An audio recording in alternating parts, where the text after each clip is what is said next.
তো এখনকার দিনে জালিয়াতির পরিমাণ এত পরিমাণে বেড়ে গেছে যে মানুষ জালিয়াতি ছাড়া আর কিছু বোঝে না।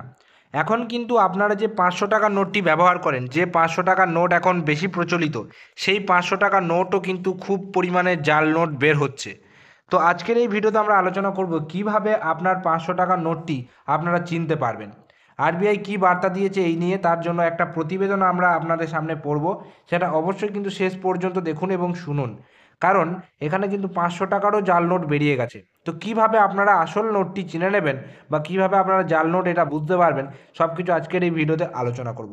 অবশ্যই কিন্তু ভিডিওটি শেষ পর্যন্ত দেখুন। তো চলুন ভিডিওটি শুরু করা যাক এবং কি বলছে এটাতে প্রতিবেদনে পড়া যাক। তো প্রথমেই এখানে বলছে যে 500 টাকার নোট কিভাবে আপনি চিনতে পারবেন, সেইটার যে পদ্ধতি বা সেইটা যেভাবে আপনারা চিনতে পারবেন, যে বৈশিষ্ট্যগুলো দেখলে আপনারা চিনতে পারবেন, সেইটা এখানে দেখতে পারবেন। তো প্রথমেই কি রয়েছে, প্রথমেই রয়েছে 500 টাকার আসল নোট আলোতে ধরলে এর মধ্যে 500 সংখ্যাটি স্পষ্ট দেখা যায়।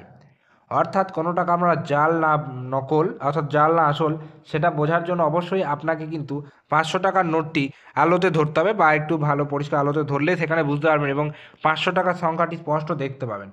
এরপর রয়েছে আসল নোটে 500 সংখ্যাটি দেবনাগরী হরফে লেখা থাকে, দেবনাগরী হরফে লেখা থাকবে।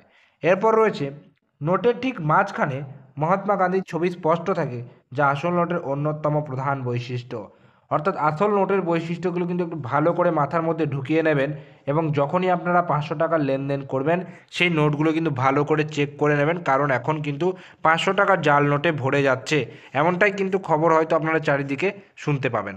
এবং আরেকটা যে বৈশিষ্ট্য রয়েছে সেটা দেখতে পাচ্ছেন, নোটটি যখন একটু কোনায় ভাঁজ করা হয় তখন থ্রেডের রং সবুজ থেকে নীল হয়ে যায়।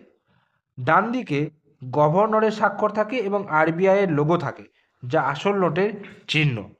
আসল নোটে স্বচ্ছ ভারত অভিযানের লোগো এবং স্লোগান স্পষ্টভাবে ছাপানো থাকে, যেগুলো কিন্তু আপনারা লক্ষ্য করতে পারবেন শুধুমাত্র আসল নোটেই।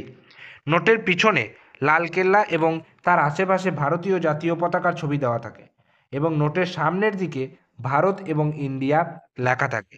তো এই জিনিসগুলো থেকে আপনাকে কিন্তু বুঝতে হবে যে সেই নোটটি হচ্ছে আসল নোট।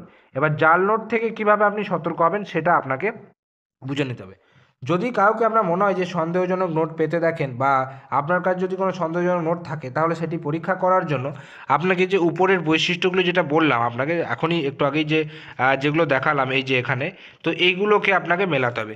যদি এগুলোর সাথে একটাও না মেলে তাহলে আপনাকে বুঝে নিতে হবে যে এই 500 টাকার নোটটি জাল নোট। ঠিক আছে, কারণ এখন কিন্তু খুব 500 টাকার জাল নোট বেরোচ্ছে। হ্যাঁ, তো এইগুলো থেকে আপনাদেরকেই সাবধান থাকতে হবে, কারণ আপনি হয়তো নিয়ে নিলেন, ভালো করে দেখলেন না, 500 টাকার নোটটি আপনি নিয়ে নিলেন, কিন্তু আপনি যখন কোথাও জমা দিতে যাবেন বা কোথাও যখন চালাতে যাবেন তখন চলবে না। মানে সেই ক্ষেত্রে গড়ে গড়ে কিন্তু আপনারই লস হলো। আপনার একটা ভুল, একটা অসাবধানতার ফলে আপনার কিন্তু 500 টাকা লস হতে পারে। 500 টাকা কেন, 500 টাকা নোট দেখা গেলো আপনি অনেকগুলো নিয়েছেন, সেক্ষেত্রে কিন্তু আপনার মাল্টিপল 500 টাকার লস হতে পারে।